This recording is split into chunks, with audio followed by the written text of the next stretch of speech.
My girlfriend said we've decided you're not my type anymore after they made a full PowerPoint ranking my boyfriend failures like I was in a job interview, so I packed her stuff, kicked her out of my apartment. I'm Blake, 30 years old, and I work as a digital forensics investigator here in Portland. Basically, I spend my days analyzing data breaches and cybercrime evidence for law enforcement agencies across the Pacific Northwest.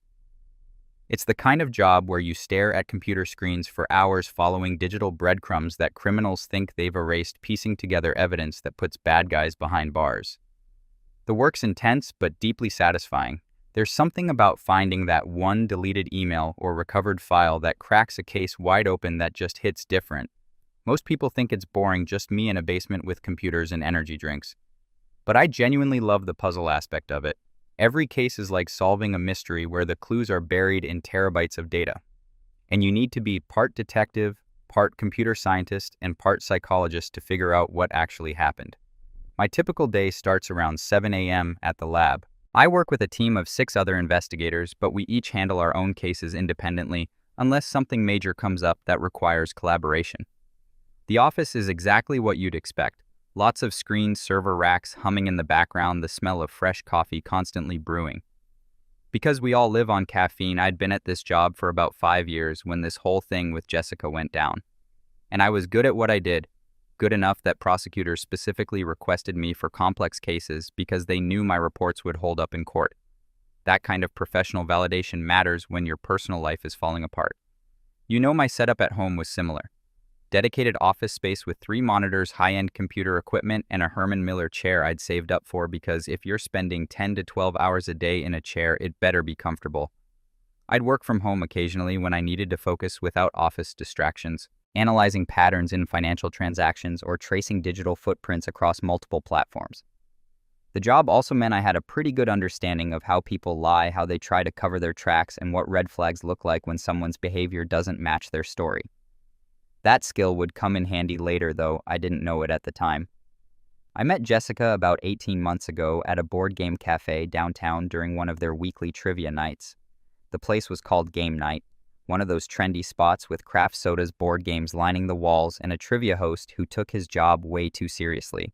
My buddy Ethan had dragged me there after I'd spent 3 straight weekends working on a particularly complex fraud case. "Dude, you need to interact with humans who aren't criminals or lawyers," he'd said. We were both on competing teams.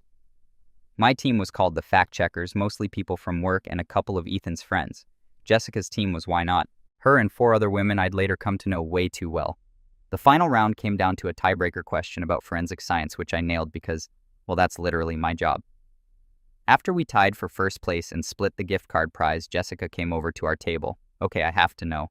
How did you know that answer about luminol detection?"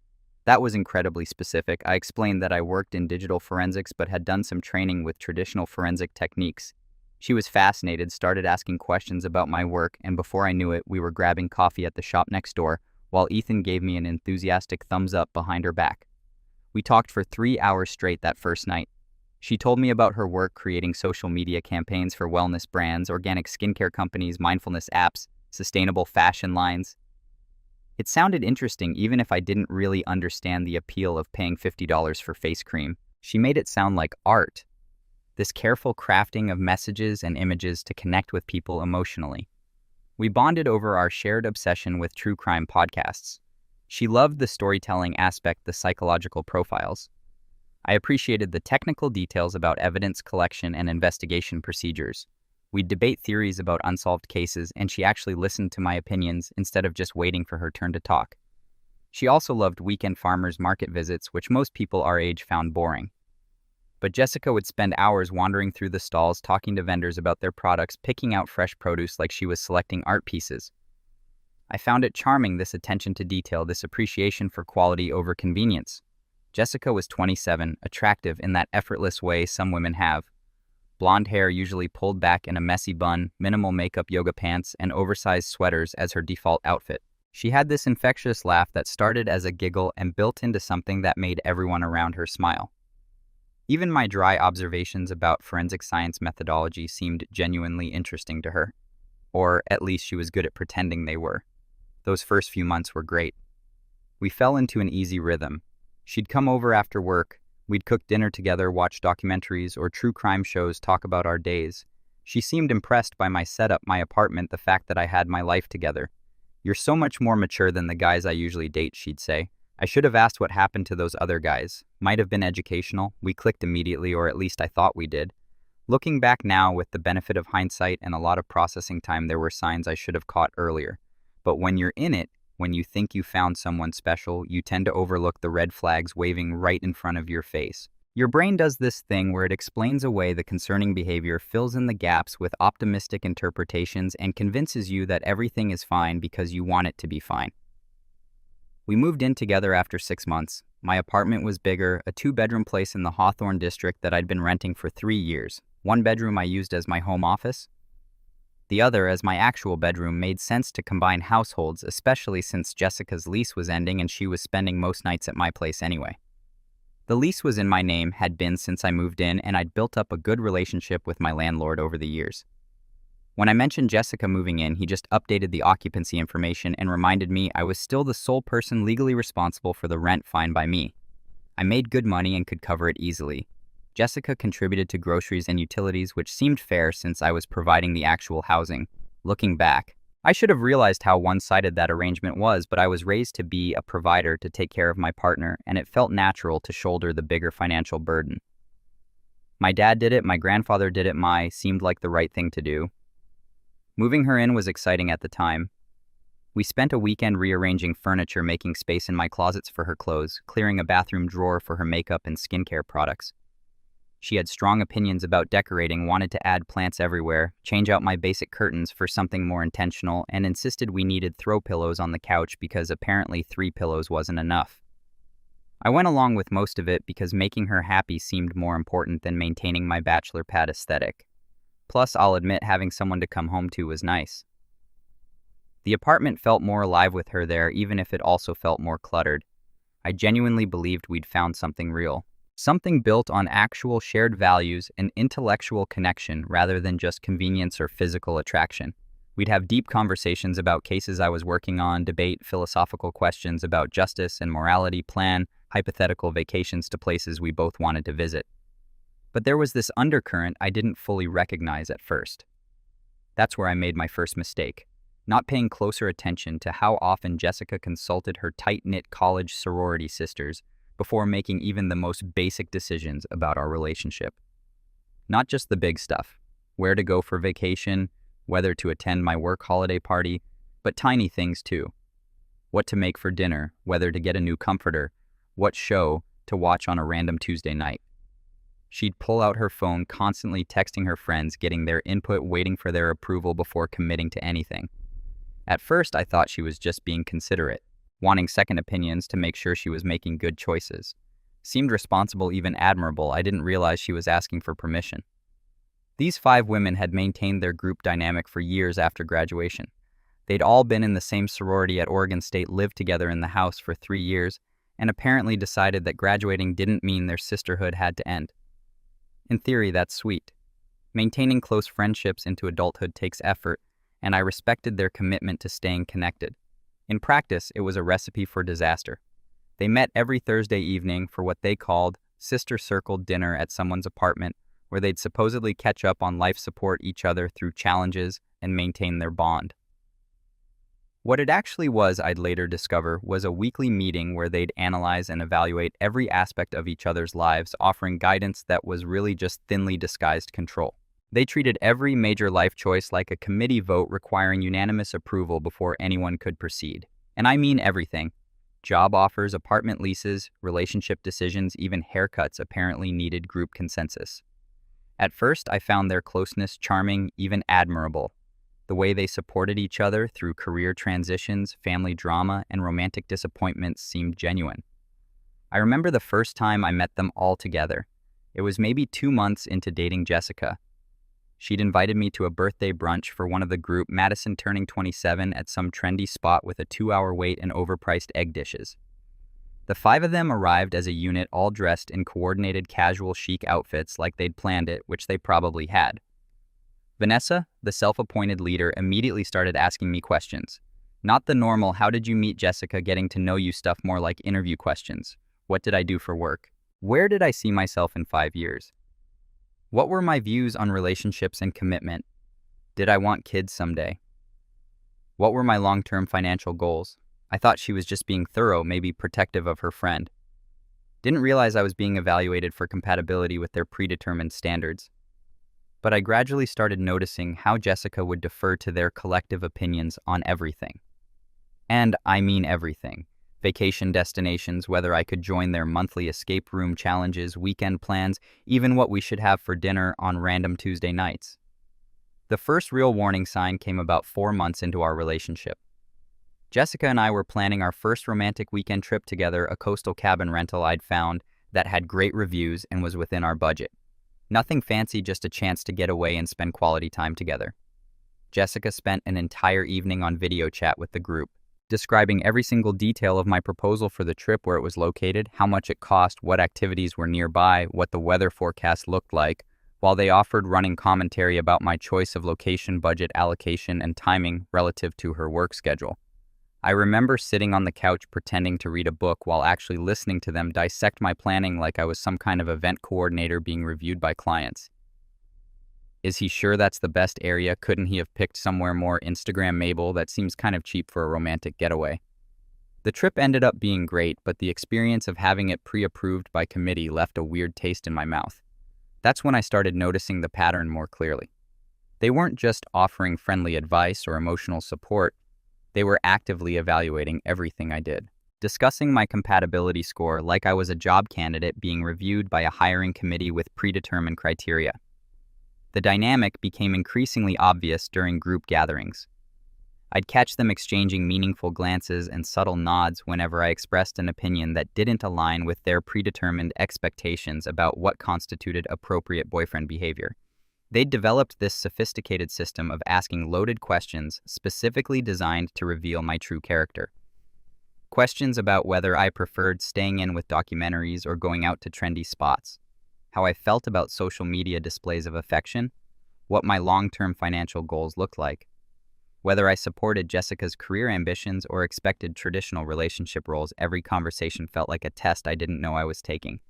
I started recognizing the deliberate pattern, how they'd strategically steer discussions toward topics that would force me to reveal potential warning signs according to whatever relationship advice they'd absorbed from their favorite psychology podcasts and Instagram influencers. During one dinner at Vanessa's place, they spent 20 minutes grilling me about my career trajectory. "So you're happy just staying in forensics?" Madison asked with this tone that suggested I should be ashamed of not having CEO ambitions. "Don't you want to do something more entrepreneurial?" I explained that I loved my work, that I was good at it, and that I made a solid living. Apparently that was the wrong answer. The looks they exchanged told me I just failed some invisible test. Another time, Harper brought up how her boyfriend had surprised her with a weekend trip to wine country. Then everyone looked at me expectantly, like I was supposed to immediately book something similar to prove my worth. When I mentioned that Jessica and I were saving for a bigger trip next year, Skylar actually said, "Oh, so you're more of a planner than a romantic. Can't win with these people." What I didn't understand at the time was that this wasn't casual friendship input or well-meaning concern. It was a coordinated evaluation process specifically designed to determine whether I met their collective standards for what they considered an appropriate romantic partner for their precious Jessica. Looking back, I can see how naive I was to think that dating one person meant building a relationship with just her, rather than navigating the complex social hierarchy of her chosen family, who had apparently appointed themselves as relationship gatekeepers with veto power over her romantic future. The breaking point came about 15 months into our relationship. During their monthly gathering at Vanessa's upscale apartment, I discovered they'd been holding what they called an intervention specifically designed to reach a collective verdict about my relationship worthiness. I was supposed to pick up Jessica after what I thought was just another casual get-together. We had plans to grab dinner and catch a movie. Normal Friday night stuff. I showed up at Vanessa's building around 8 p.m., buzzed up, and walked into what felt like a corporate boardroom meeting with myself as the unwitting subject under review.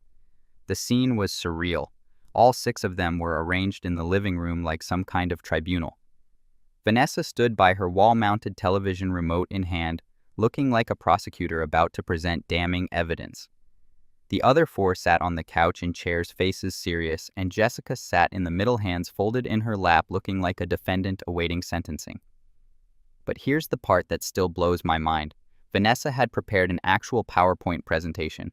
I'm not exaggerating. A full professional presentation displayed on her TV, complete with slides detailing what she termed my concerning behavioral patterns and compatibility red flags that threatened Jessica's long-term happiness and personal growth.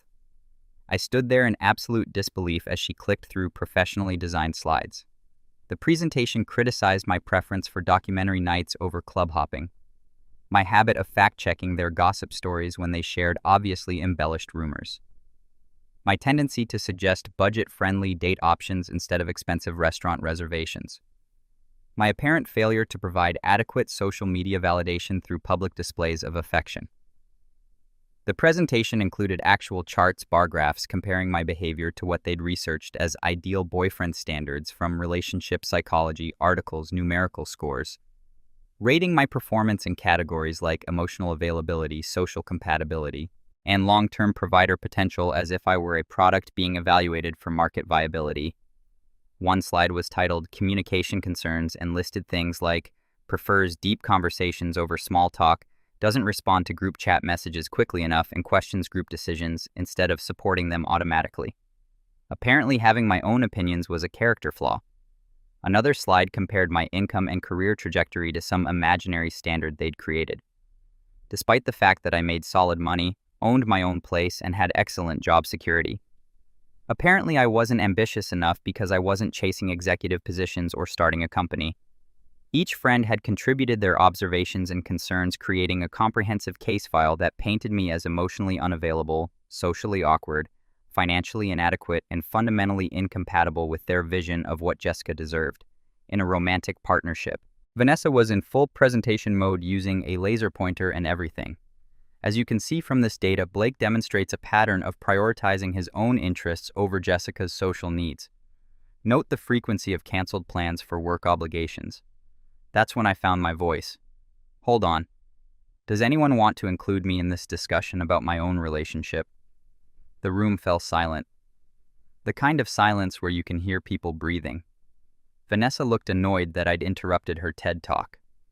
The others suddenly found their phones very interesting. That's when Jessica stood up from the couch. She looked directly at me with what I can only describe as rehearsed conviction and delivered the line that ended everything between us in the most humiliating way possible. She gestured toward her friends like they were a board of directors who'd reached a unanimous decision and announced, "We've decided you're not my type, Blake. This isn't working anymore. Not I've decided. Not I think we should talk, but we've decided like our relationship was a group project and the committee had voted me out." I stood there for maybe 10 seconds processing what I just heard. 18 months together, living in my apartment, sharing a life, and she was ending it based on a group vote with a PowerPoint presentation as evidence. The silence stretched out. They were all watching me, probably expecting me to beg or argue or get emotional, make a scene they could later dissect and add to their narrative about why I was the problem. Instead, I felt this weird calm wash over me, like everything suddenly made sense. All those times Jessica had changed her mind about plans after talking to the group, all those loaded questions at gatherings, all those concerns she'd bring up that sounded exactly like things Vanessa would say. I looked at each of them, then back at Jessica. Thanks for clarifying I was dating all of you. Would have been nice to know that up front. Then I turned and walked out of that apartment, leaving them sitting there with their presentation still on the screen. The walk to my car felt surreal, like I was moving through a dream. I could hear raised voices from the apartment, probably arguing about how I'd reacted, but I kept walking. Got in my truck, drove home, and sat in my living room for a while just processing. My phone started blowing up about 20 minutes later.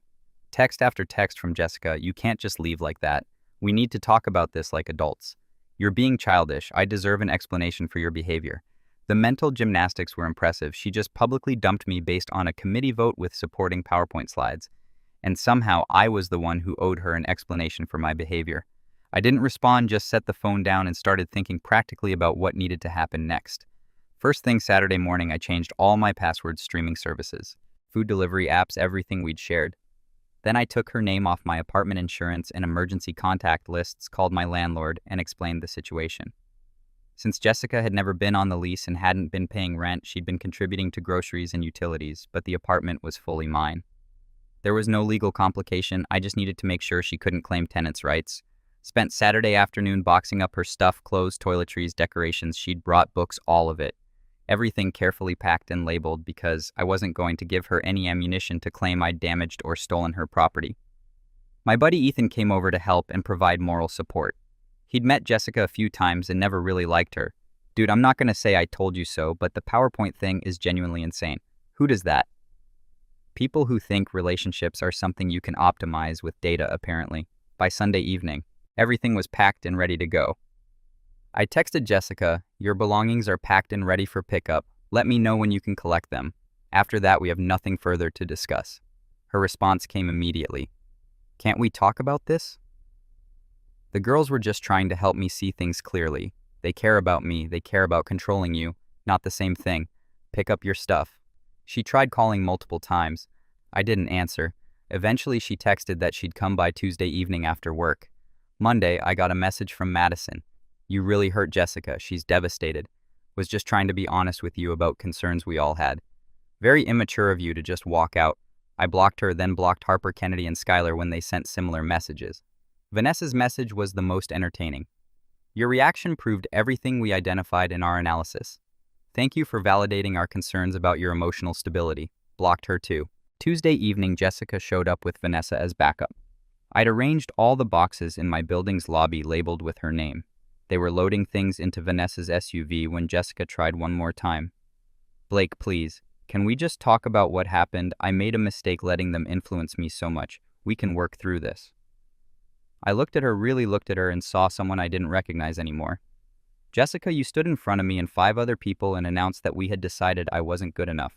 You let them create a presentation about my inadequacies. You made me feel like I was on trial for the crime of being myself. There's nothing to work through. But I love you, you don't. You love the idea of having a boyfriend who checks boxes on some list they created. That's not the same thing." Vanessa stepped forward. "She's trying to apologize. You could at least, Vanessa, with all respect, mind your own relationship." "Oh wait, you don't have one. Maybe that's why you spend so much time managing everyone else's." That shut her up.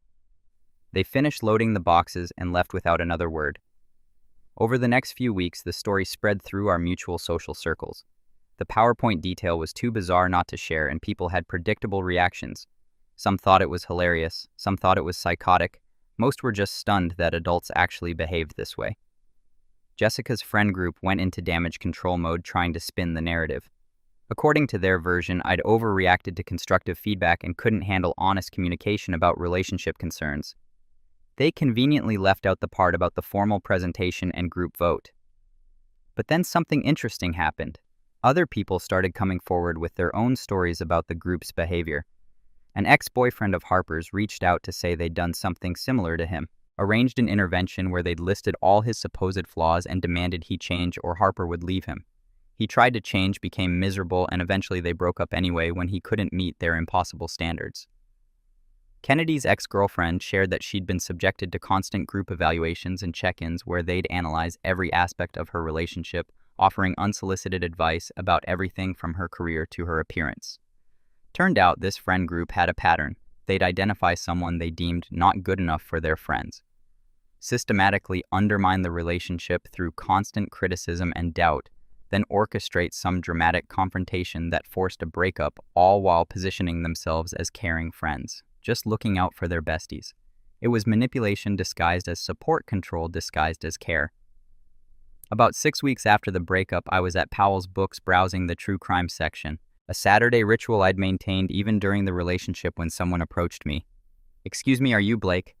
I turned to find a woman about my age, dark hair pulled back in a ponytail, glasses, holding a book about forensic psychology. She looked familiar, but I couldn't place her immediately. "Yeah, that's me. Do I know you?" She smiled. "We've crossed paths at a few forensics conferences. I'm Morgan. I work in cybersecurity consulting. I heard about what happened with your ex through the professional grapevine." She paused. "Sorry if this is weird, but that PowerPoint story is legendary in the tech community. I had to verify if it was actually true." I laughed despite myself. "Unfortunately, yes. Complete with bar graphs, numerical scoring systems, and a laser pointer for emphasis." She shook her head in disbelief. "That's genuinely unhinged. I've been to some weird corporate presentations, but using PowerPoint to break up with someone is a whole new level. Want to grab coffee and compare notes about digital forensics? Purely professional interest, no hidden agenda or friend committee required. That last line sealed it. We ended up talking for 3 hours at the coffee shop attached to the bookstore. Morgan was smart, funny, and refreshingly direct. No games, no hidden meanings, no checking with friends before expressing an opinion. She worked in corporate cybersecurity, helping companies identify vulnerabilities before hackers could exploit them. Her specialty was social engineering, understanding how people manipulate systems and other people to gain access to information they shouldn't have. Essentially, she studied human behavior to predict and prevent security breaches. We geeked out about encryption methods, social engineering tactics, and the latest developments in digital evidence collection. She told me about a recent case where she'd helped a healthcare company prevent a major ransomware attack by identifying suspicious patterns in their network traffic. I shared details about a fraud investigation I'd worked on where the perpetrator had tried to cover their tracks by using military-grade encryption. Spoiler alert, they didn't do it correctly. What struck me most was how easy the conversation felt. No performance, no hidden tests, no weird energy where I felt like I was being evaluated. Just two people who found each other interesting and enjoyed talking about shared professional interests. It was refreshing in a way I hadn't experienced in months. Before we parted ways, Morgan asked if I'd be interested in grabbing dinner sometime. Fair warning, she said with a smile. I have friends, but they don't vote on my relationship decisions. I make those myself like a functional adult. That's the most attractive thing anyone said to me in months. Our first official date was at a Thai restaurant downtown. We talked about everything, our careers, our families, our hobbies outside of work. Morgan was into rock climbing, had a collection of vintage science fiction novels, and could discuss the intricacies of network security architecture with the same enthusiasm most people reserve for discussing their favorite TV shows. She was also remarkably independent, had her own apartment, her own career, her own money, her own life, that didn't require constant validation or input from a committee of friends. When I mentioned I was thinking about upgrading my home office setup, she gave me specific recommendations based on her own experience, not on what she thought I should want. The difference between being with Morgan and being with Jessica became more apparent with every date. With Jessica, I'd always felt like I was performing, trying to meet some invisible standard, walking on eggshells around topics that might trigger a group consultation session. With Morgan, I could just be myself. Analytical, sometimes overly logical content to spend a Friday night at home watching documentaries instead of bar hopping. I love that you're not trying to be someone you're not. Morgan told me on our fourth date we were at her apartment testing out her new espresso machine while discussing a cybersecurity conference we were both planning to attend. Jessica's loss. Honestly, anyone who needs external validation to determine if they like someone isn't ready for a real relationship. Coffee dates turned into dinner dates. Dinner dates turned into weekend hikes in the Columbia River Gorge and trips to the Portland Art Museum. Within a couple of months, we were officially together. Though it never felt like a big dramatic decision, it just felt natural, easy, right? The difference between being with Morgan and being with Jessica was night and day. Morgan had friends, good friends, but they treated our relationship like it was ours to navigate. They'd ask how things were going, offer support when needed, but never once tried to evaluate whether I was good enough or suggest Morgan could do better. When Morgan mentioned me to her friends, they'd say things like, "You seem happy and we'd love to meet him sometime." Not, "Are you sure about this?" or "Have you considered whether he meets your long-term goals?" It was what healthy friendship looked like: support without control, care without manipulation. About 8 months into our relationship, we were at a local art gallery opening. Morgan's friend was exhibiting photographs when I spotted Jessica across the room. She looked different, thinner, tired. She was alone, which was unusual. The friend group was normally attached at the hip. Our eyes met across the gallery. She immediately started walking toward us, determination on her face. I felt Morgan tense slightly beside me. "Blake, I need to talk to you." Jessica's voice was urgent, almost desperate. "I'm here with Morgan. We have nothing to discuss. Please, just 5 minutes. I need you to understand what happened. They manipulated me. The whole friend group, they were toxic, and I didn't see it until what? Until they turned on you, until you weren't useful anymore." Her face crumpled. "It's not like that. I've been in counseling. I've learned so much about manipulation and codependency. And good for you, Jessica. I'm glad you're getting help, but that doesn't change what happened or make us friends. But you have to understand I was under so much pressure. They made me think." Morgan stepped forward. "Hi, I'm Morgan Blake's girlfriend. It seems like you're working through some things, which is great, but this isn't the appropriate time or place." Jessica looked at Morgan like she just noticed her. You don't understand. Blake and I have history. We were building a life together before everything went wrong. I understand you made a choice. Now you're dealing with the consequences. Morgan's voice was calm but firm. Blake's moved on. I think you should too. That's when Jessica's composure completely shattered. She raised her voice, drawing attention from other gallery visitors. You don't know what you're talking about. He was supposed to be mine. We had plans. Those horrible friends ruined everything. And now he's with you, and it's not fair. Gallery security started moving toward us. The scene was causing enough disruption that several people had their phones out recording. I kept my voice level. Jessica, you need to leave. This behavior isn't healthy. I know what I did was wrong. I know that, but I've changed. I've learned. You have to give me another chance. Security arrived. A stern-looking woman in a suit politely but firmly asked Jessica to leave the premises. Jessica tried to argue, but when they threatened to call the police, she finally backed down. As she was being escorted out, she shouted back at me, "You'll regret this. We were perfect together and you know it." Morgan slipped her hand into mine. Well, that was intense. You okay? I nodded. Yeah, just sad, really. She's still not taking responsibility. It's still about what was done to her, not what she chose to do. The incident got posted on social media. Multiple people had recorded Jessica's meltdown. The video spread through our extended social network, with former friends adding commentary about her public humiliation and their narrow escape from her obvious psychological instability. The friend group predictably distanced themselves from Jessica entirely. According to mutual acquaintances, they'd turned on her after the breakup when she started questioning their influence and pulling back from their control. The same treatment they'd helped Jessica give to me turned out when you weren't useful to their social hierarchy anymore. When you questioned their authority or tried to establish independence, you got cut off completely. The loving support disappeared the moment you stopped being compliant. Jessica had learned the hard way what I'd already figured out. That friend group didn't actually care about anyone's happiness or well-being. They cared about maintaining power and control within their social structure. Anyone who threatened that dynamic, whether by pointing out their manipulation or by simply being deemed not good enough, got systematically removed. 3 months after the gallery incident, I proposed to Morgan during a private stargazing session at the Mount Hood Observatory. We'd driven up for one of their special astronomy nights, and I'd arranged with the staff to have a few minutes alone on the observation deck after the program ended, under a sky full of stars with Portland spread out in the distance. I told Morgan that she was the first person I'd been with who made me feel like being myself was not just acceptable but actually valued. That her support felt like freedom, not pressure. That I wanted to build a life with someone who celebrated my strengths instead of cataloging my weaknesses. She said yes before I even finished the whole speech. The proposal was perfectly suited to both our personalities, quiet and intimate rather than performative.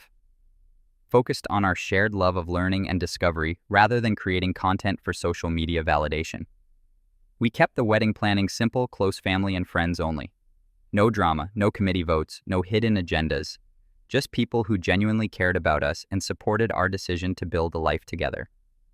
Morgan's friends were genuinely excited about our engagement, asking thoughtful questions about our plans and offering practical help without trying to insert their opinions about what constituted appropriate wedding planning or relationship milestone timing. The contrast between healthy friendship support and toxic group interference couldn't have been more obvious. Friends celebrated someone's happiness without needing to control or approve every decision involved in building a life together. About a month before our wedding, I got a LinkedIn message from Jessica.